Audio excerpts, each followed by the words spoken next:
o vídeo, tá? Provavelmente amanhã, ok?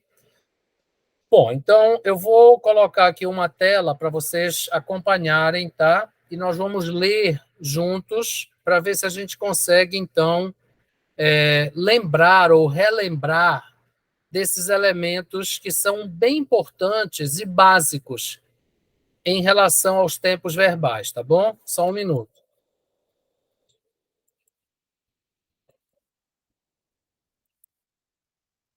Me digam se vocês estão conseguindo ver a tela.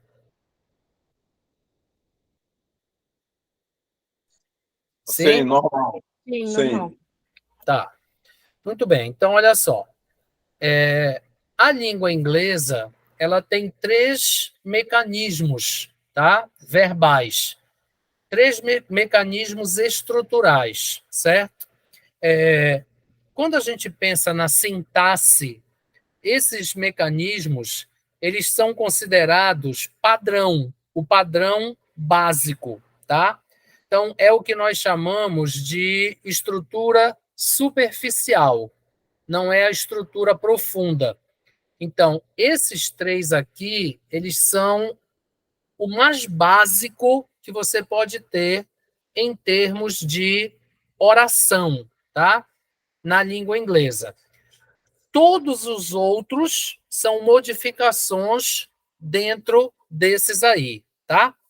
Então, a nossa língua inglesa, ela possui 3 mecanismos básicos: o afirmativo, o interrogativo e o negativo, como qualquer língua, tá? O que é importante a gente lembrar aqui da língua inglesa? É o verbo auxiliar. Este elemento, ele é o elemento básico, fundamental da estrutura verbal da língua inglesa, tá? Todos os verbos, exceto um deles, tá?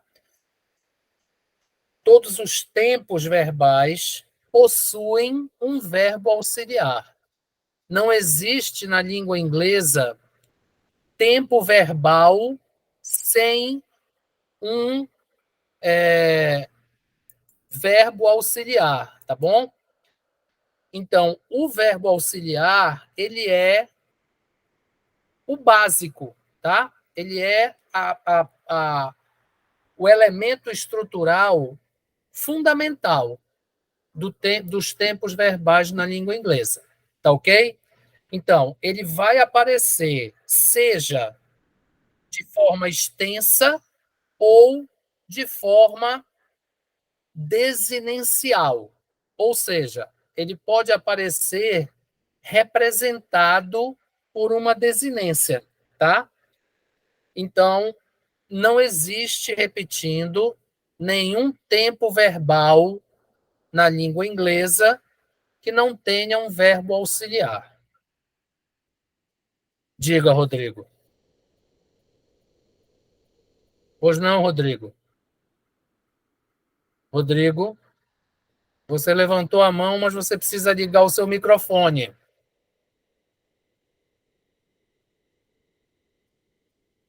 Rodrigo, você está me ouvindo?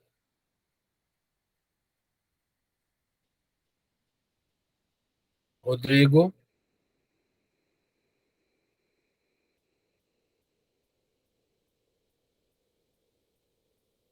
Bem, vamos adiante, tá? Então, ok. Muito bem. Então, no mecanismo afirmativo, tá, gente? No mecanismo afirmativo, nós vamos ter um sujeito, e olha, em inglês não existe oração sem sujeito, tá, gente? Então, em português, por exemplo, você diz assim: está quente. Você pode começar uma oração, né, com o verbo. Em inglês não pode. A gente precisa ter um sujeito lá, mesmo que seja o neutro, o it. Bom, então, na frase afirmativa eu tenho um sujeito Um verbo auxiliar que vocês estão vendo aqui, que está entre parênteses, por quê? Porque, às vezes, ele pode aparecer lá através de uma desinência, representado por uma desinência, tá certo? Como é o caso, por exemplo, do presente simples e do passado simples, tá? Como nós vamos ver mais adiante. Então, no presente simples e no passado simples, o verbo auxiliar, ele não aparece na frase afirmativa de forma extensa. Ele vai aparecer através de uma desinência, que nós vamos aprender qual é, tá? Então, é por isso que eu coloquei o parênteses aí, porque nesses dois tempos verbais, o verbo auxiliar não vai aparecer. Mas, nos outros tempos verbais, ele já aparece na frase afirmativa, tá? Então, desde logo, ele já aparece lá. Apenas no presente simples e no passado simples. E com o verbo to be, ele não vai aparecer, tá? Bom, depois a gente tem um verbo principal e um complemento. Então, vocês estão vendo que isso aí é uma estrutura bem simples. O que muda em relação ao português? O verbo auxiliar, tá? No caso do português, se você tiver um tempo composto, o verbo auxiliar vai aparecer, tá? É o caso do inglês, ok? Mas no tempo simples, ele também existe. Então, essa é uma diferença entre o inglês e o português, tá bom? Bom, a frase interrogativa, ela é apenas a inversão do verbo auxiliar com o sujeito, tá? Então, basta que você basta que você inverta aqui, ó, a posição do verbo auxiliar com o sujeito. Estão vendo? Agora, observem que saiu o parênteses. Por quê?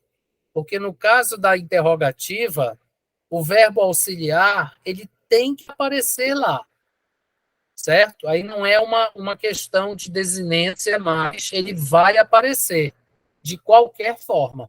Mesmo no presente simples e no passado simples, ele vai aparecer, tá? Então, para você fazer a interrogativa, basta você inverter a posição do verbo auxiliar com o sujeito, ok? Desculpa. No caso da negativa, o verbo auxiliar também é obrigatório e ele virá sempre acompanhado, desculpa, ele virá sempre acompanhado da partícula negativa not, tá? Então, na interrogativa, inverte o verbo auxiliar e o sujeito. Na negativa, você vai acrescentar apenas a partícula not, tá? O que é importante, tá? E que vocês vão ver já já aqui nas observações.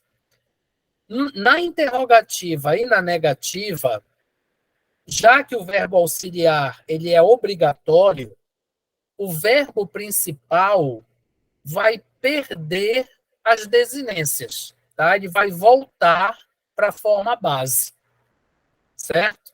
Então, no caso do presente simples e do passado simples, tá? Na interrogativa e na negativa, o verbo principal vai perder aquela desinência que representava o verbo auxiliar aqui na afirmativa. Então, lembrem o que eu disse: no presente simples, no passado simples, esse verbo principal aqui, ó, na forma afirmativa, ele tem uma desinência, porque o verbo auxiliar ele não aparece na forma afirmativa. E esta desinência, ela é eliminada, ela some, ela desaparece na interrogativa e na negativa por causa do verbo auxiliar, tá? Tudo bem até aí? Alguma pergunta? Pode falar, Sofia. Não, eu respondi sim, tá tudo bem. Ok. Tá bom, então vamos continuar. Professor, Diga. desculpa, eu entrei atrasada aqui no link. Sem problema. Eu sou muito zerada em inglês. Isso aí que o senhor está Aham. trazendo para a gente é. Porque quando eu entrei, o senhor já estava no meio da explicação. Eu Aí... estou falando agora, Tatiane, apenas das estruturas básicas, tá? Eu estou mostrando aqui para vocês quais são as frases, as orações básicas da língua inglesa e os elementos que aparecem nelas, tá? Nós vamos começar a trabalhar com o conteúdo propriamente dito a partir de amanhã. Então, isso que você está vendo aí são os elementos básicos fundamentais das orações, dos mecanismos estruturais da língua inglesa. Esse material está lá na plataforma, tá? Então, a gente tem Tá bom. sujeito, a gente tem verbo principal, a gente tem complemento, tá? E o que altera, o que modifica do inglês para o português é a figura do verbo auxiliar, tá? Todos os tempos verbais da língua inglesa, eles têm um verbo auxiliar. Não existe tempo verbal na língua inglesa sem um verbo auxiliar, que ele pode aparecer de forma extensa na oração, como vocês vão ver, ou representado por uma desinência. Foi o que eu acabei de falar agora. Essa desinência vai aparecer no presente simples e no passado simples, tá? E quando a gente vai para a frase interrogativa ou para a frase negativa, como este verbo auxiliar ele é obrigatório, essa desinência vai desaparecer, tá? Mas isso a gente vai mostrar quando nós estivermos estudando o presente e o passado, tá? Os pontos aqui nesse semestre, Tatiane, são uma revisão geral dos tempos verbais em inglês, tá? Desde o verbo to be. Então, nós vamos falar de presente simples, de passado simples, de futuro simples, de passado contínuo, de presente contínuo. Todos os tempos verbais em inglês nós vamos aprender. Por quê? Porque nós vamos precisar deles para poder estruturar as orações condicionais que nós vamos ver na segunda parte do nosso conteúdo. Então, o que eu estou mostrando aqui é apenas a estrutura, tá? Como é que ela se organiza, certo? Não Tá entrei bom, ainda em conteúdo propriamente dito, tá bom? entendi. Obrigada. Nada. Mais alguma pergunta até aí?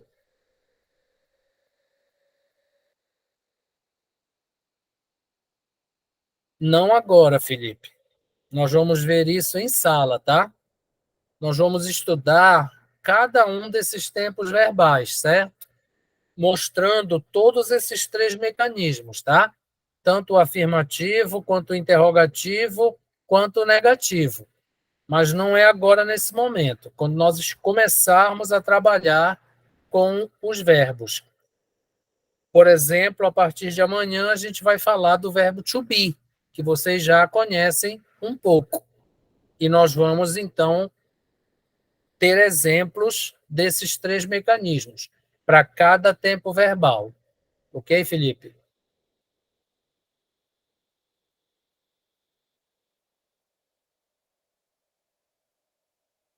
Felipe?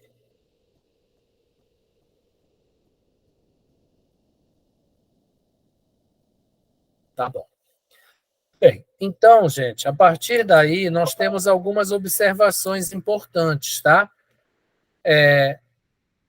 Por exemplo, a primeira observação diz assim, ó, o verbo to be é o mais básico de todos os verbos. É o único que pode existir sozinho. Vocês lembram daquele crachá que a gente mostrou lá na sala, que a gente fez na sala, lá no início do semestre passado? Eu disse isso para vocês, tá? Ele não depende de outros verbos. Ele pode existir sozinho, tá? Ele também será auxiliar em alguns tempos verbais. Então, a gente costuma dizer que ele é auxiliar dele mesmo. Tem alguém que está com o microfone aberto. Professor Aber, eu não me lembro mais do verbo to be. O senhor poderia colocar amanhã em sala de aula? Porque já tem muito tempo que eu não estudo a gramática de inglês. Se vocês olharem lá no plano de ensino que está na plataforma, vocês vão ver que nós vamos trabalhar o verbo to be todinho, tá? Tanto no presente, quanto no passado, quanto no futuro. E é a partir de amanhã.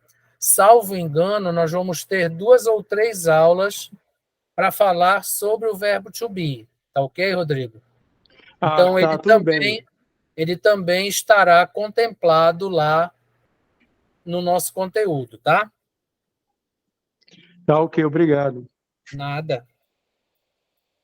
Alguma outra pergunta por enquanto? Tá.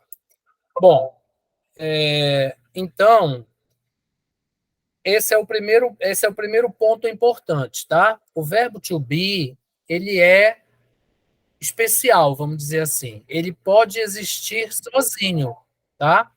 Ele pode existir sozinho. E a gente costuma dizer que ele é auxiliar dele próprio, tá bom, gente? Ele não precisa de outro verbo, tá? Para existir em uma determinada frase, como vocês vão ver a partir de amanhã, tá? Então, por exemplo, se você disser assim, Belém is hot, quer dizer, Belém é quente. O is é o verbo to be. Então, vocês estão vendo que ele está sozinho. Então, Belém é o sujeito, is é o verbo to be, e hot é o adjetivo, que é um complemento.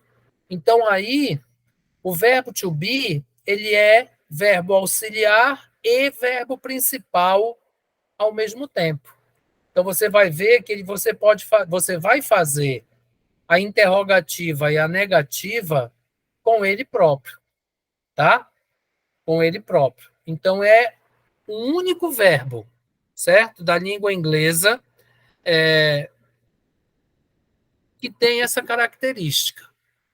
Um outro grupo que tem alguma característica parcialmente semelhante são os verbos modais, mas isso a gente vai ver mais lá para frente, tá bom?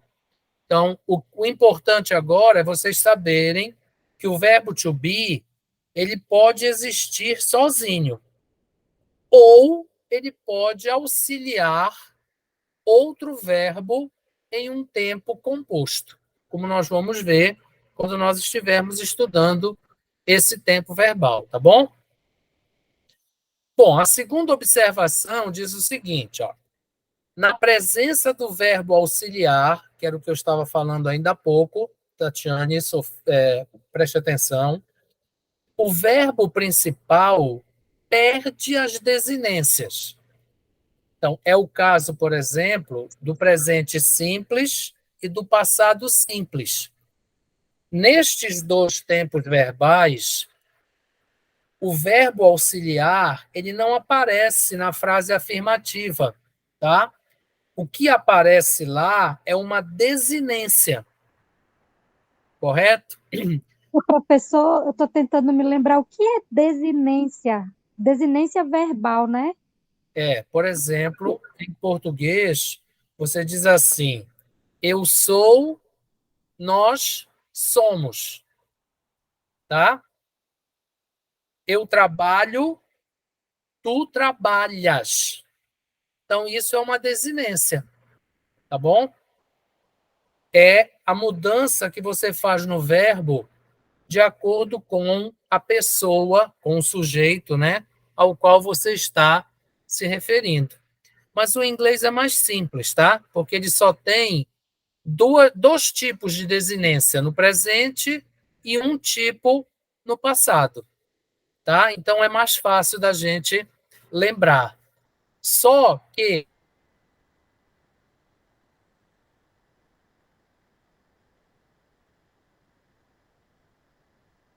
na frase tensa, quer dizer, total, ele aparece através de uma desinência. São os únicos tempos verbais em que isso acontece. É o presente simples e o passado simples. Quando a gente vai para a interrogativa ou para a negativa, tá? Como aí o verbo auxiliar tem que aparecer, o verbo vai perder as desinências. Aí, olha só, a não ser quando ela for parte integrante, tem um erro aqui de digitação, tá? Do tempo verbal, desde a frase afirmativa, que é o caso, por exemplo, dos tempos contínuos e dos tempos perfeitos. Então, o que acontece nesse caso? O verbo auxiliar, ele já aparece lá na frase afirmativa, tá? Nesses tempos contínuos e perfeitos, o verbo auxiliar, ele já aparece lá de forma extensa na frase afirmativa. Então, aí fica tudo mais fácil, né? Porque aí, para fazer a interrogativa, basta inverter a posição do verbo auxiliar, como nós vimos lá em cima. Para fazer a negativa, basta acrescentar a partícula not. Certo? Então, nesse caso, a dificuldade é até menor, porque o verbo auxiliar já aparece lá na frase afirmativa, tá? Como vocês vão ver quando nós estivermos estudando os verbos, tá bom? Isso aqui é apenas uma espécie de auxiliar básico para vocês, tá? Vocês deverão sempre procurar lembrar desses aspectos que eu estou falando aqui, porque quando nós estivermos estudando os tempos verbais, nós vamos voltar, vamos repetir, né? Vamos reiterar tudo isso que eu estou falando aqui. Eu estou apenas colocando em palavras para que vocês possam ter isso como um auxílio, tá? Para não esquecer. Bom, a terceira observação se refere às formas do verbo. Então, em inglês, os verbos têm uma forma base, então a gente chama forma base. A quê? Ao verbo sem o TO, que é uma marcação de infinitivo. Então, por exemplo, se você diz be, é uma forma base do verbo to be. Love é uma forma base do verbo to love. E study, enfim, qualquer verbo, tá? Se você coloca o verbo assim, escrito na forma original dele, a gente chama isso em inglês de forma base. Existe um infinitivo, tá? Que é esta forma base aqui, precedida da palavra to. Então, to be, to love, to study, isso aqui é infinitivo do verbo. Tá? Bom, o verbo tem um passado simples, que nos livros vai aparecer apenas passado, tá? Que é o verbo acrescentado da desinência ed, tá? Então, isso é um sufixo. Então, o passado do verbo é o verbo mais ed, se esse verbo for regular, tá? Por exemplo, worked, played. Então, vocês estão vendo aqui, olha, o verbo work mais ed. O verbo play mais ed. Então, isso é se o verbo for regular. Se ele for irregular, aí a gente vai ter que ir a uma lista, tá? Que eu vou dar a vocês, certo? Então, existe uma lista onde aparece a forma base, o passado e o particípio passado.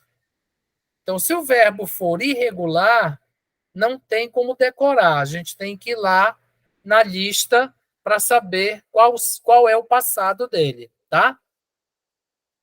E também qual é o particípio passado. Olha, vocês estão vendo que é a mesma situação, tá? O particípio passado, ele ocorre nos tempos perfeitos e na voz passiva, tá? E é a mesma coisa, ele é igualzinho ao passado. Ele é o verbo mais ed, se for um verbo regular. Se for irregular, aí tem que ir para a lista. Então, é a mesma situação do passado, tá? Só que o passado é o verbo principal normal. O particípio, ele vai aparecer no tempo composto, que é o tempo perfeito. Quer dizer, no presente perfeito e no passado perfeito. Bom, a outra forma é o gerúndio, que é o verbo acrescido de ing, tá? Isto também poderá ser o ing da forma verbal dos tempos contínuos. Aqui também tem um errozinho de digitação, faltou o T.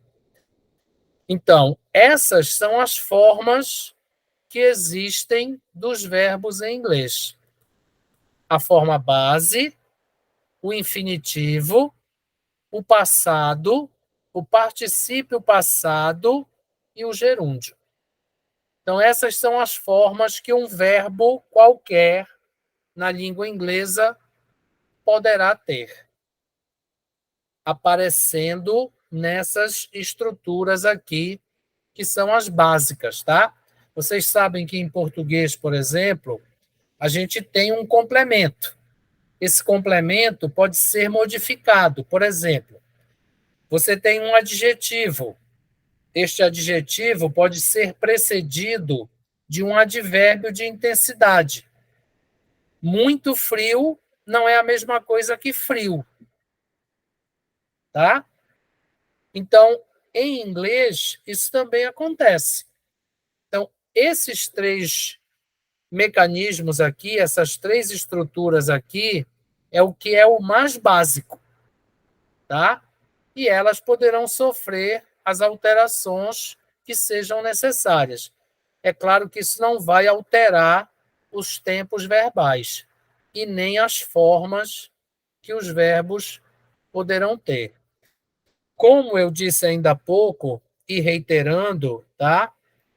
Isso tudo eu quero que sirva para vocês como um resumo de apoio, tá?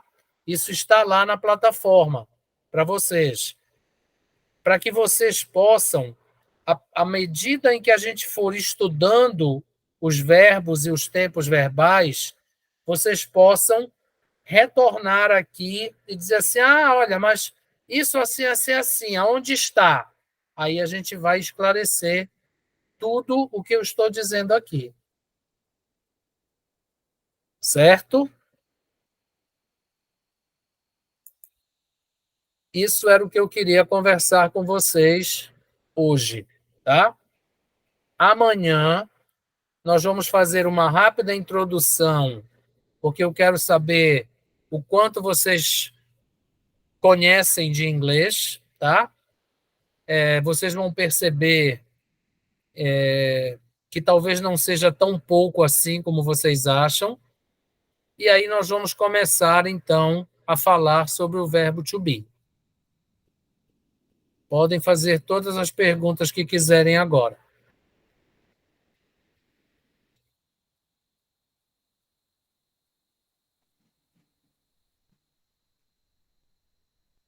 Eu não tenho nada para perguntar, assim, essas coisas que o senhor falou aí, eu vou entender melhor quando eu mesmo tiver o exemplo, mas eu só quero lhe dizer que eu sou zerada mesmo. Mas eu vou me esforçar para ver se eu Mas consigo pelo menos um pouco. deixa eu te dizer, Tatiane, derruba essa barreira, tá? Porque você não vai ter, pelo menos aqui no nosso conteúdo e nas nossas aulas, você não vai ter essa necessidade, tá bom? É claro que seria muito interessante, muito importante que você fosse estudar inglês, fazer um curso de inglês, tá?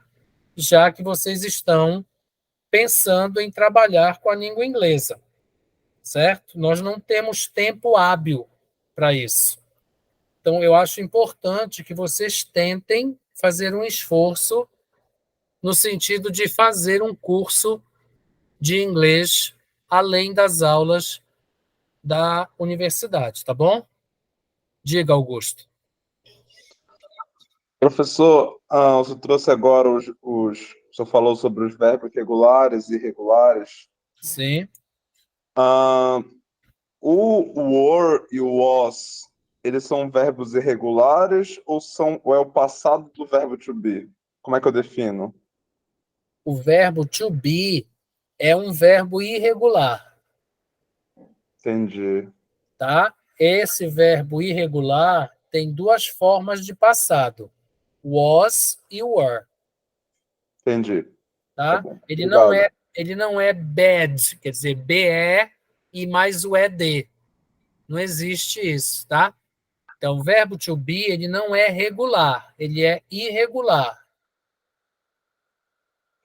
Então, ele Perfeito. tem 3 formas no presente e 2 no passado.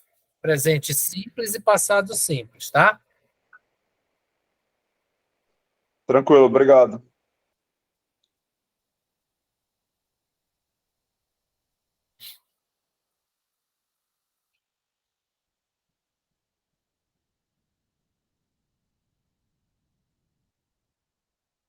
Alguém tem mais alguma pergunta, gente? Bom, então eu vou, só para a gente encerrar, eu vou repetir o que eu falei ainda há pouco, tá? Esta página, tá? Essa folha aí, essa lauda que eu estou colocando para vocês e que está lá na plataforma, eu espero que ela sirva como uma espécie de farol, tá? De sinal. Então, todas as vezes em que vocês tiverem alguma dúvida, venham aqui e olhem as observações e as estruturas. Eu vou sempre estar me reportando a essas observações, tá? Mas, se vocês tiverem qualquer dúvida, é só vir aqui e dizer assim, mas olha, Jorge, isso assim, assim, assim. Aí a gente vai, então, esclarecendo e aprofundando esses nossos estudos, tá bom? Certo, Tatiane? Diga, Anderson. Você, eu acho que... Boa noite. Eu acho que você se enganou, Anderson.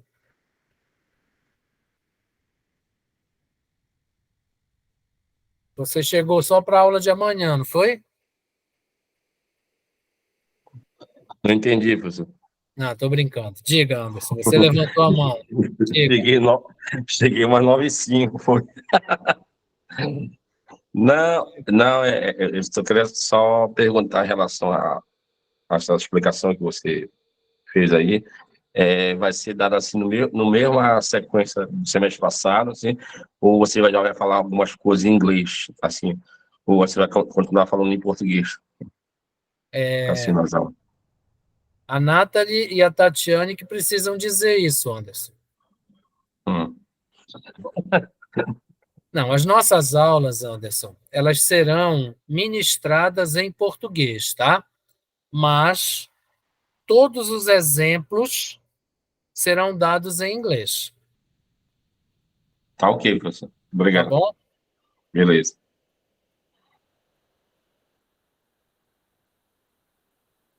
E é claro, né, Nathalie e Tatiane, que nós, Felipe, não sei, nós vamos procurar sempre esclarecer o que está sendo colocado lá para que vocês possam entender o que nós estamos querendo dizer, tá bom? Pior que eu não posso nem dizer que não é para ser em inglês, porque eu acabei de sair da aula da professora Nacilene, que tem um método lá que que é assim. Eu acho até interessante, mas Olha não é só, o caso, né? Não é o é, caso assim, da nossa aula, né?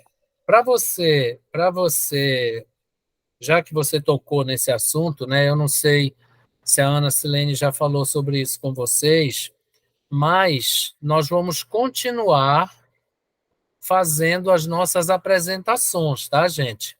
Então, da mesma maneira que nós fizemos no semestre passado, pré, on e post. Qual é a diferença agora? No semestre passado, vocês escolhiam o conteúdo à vontade, né? Vocês iam lá no livro-texto de vocês, escolhiam uma atividade que tinha um conteúdo qualquer. Agora, vocês vão trabalhar com o conteúdo da sala de aula. Então, as apresentações de vocês serão em cima de um conteúdo específico que nós estivermos trabalhando naquele momento, tá? Isso vai, de alguma maneira, exercitar um pouco a criatividade de vocês, porque nós teremos, vamos dizer, 4 apresentações do mesmo conteúdo. Quando houver tempo, vocês apresentarão como fizeram no semestre passado. Quando não houver tempo, vocês vão entregar ou vão apresentar apenas as ideias que vocês tiverem elaborado, tá bom? E aí, lá na Ana Silene, vocês vão provavelmente utilizar tudo isso para então chegar ao ponto de fazer um plano de aula, né? E não apenas de uma atividade. E não sei se ela vai pedir que vocês apresentem alguma coisa. Eu acredito que sim. Mas nós, do nosso lado, vamos continuar fazendo isso, tá certo? Só que com um conteúdo específico. E, beleza. Professor, e as suas férias, como que foi? Foi boa? Só vou já lhe responder. Mais alguma pergunta, gente, nesse momento? Bom, então eu vou interromper aqui a nossa gravação, tá? Como eu disse,